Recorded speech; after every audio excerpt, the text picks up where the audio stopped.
Народная мудрость гласит: лук от семи недуг. Конечно же, буквально воспринимать цифру 7 не стоит, но еще наши предки знали, что лук – это очень мощное лекарственное средство от всевозможных болезней. Сегодня мы с вами сделаем настой лука на молоке для того, чтобы помочь себе от кашля. Молоко с луком помогает от кашля простудного, инфекционного, от кашля курильщиков. И помогает, кстати, быстро. Нам понадобится луковочка и стакан молока. Рецепт приготовления очень простой. Лук чистим, режем, кладем в кастрюльку, заливаем молоком. Выдерживаем 15-20 минут на водяной бане от закипания.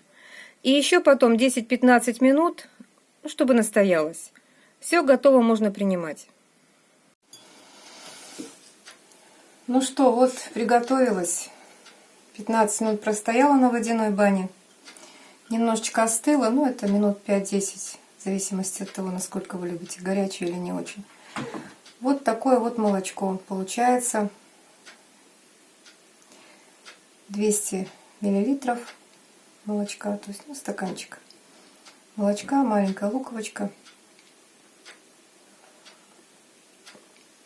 Запах лукового супа.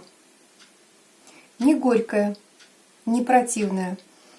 Если вы кладете лук в готовку, допустим, в первое или второе, вообще для вас вкус привычный. Сочетание лука с молоком даст очень хороший оздоровительный эффект. Заметьте, рецепт простой. Молоко есть в каждом магазине. Кстати, заваривала я лук на молоке обычном из магазина. 2,5% жирности. Лук тоже есть везде. Ну, я лучше предпочитаю брать именно синий лук, потому что он такой менее ядовитый.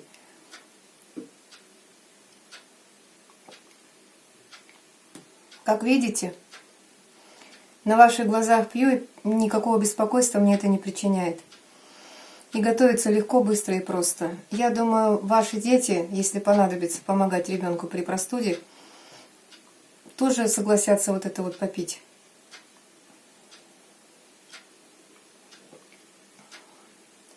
Получается настой молока на свежем луке. На этом все. Будьте здоровы и счастливы. До свидания. Увидимся.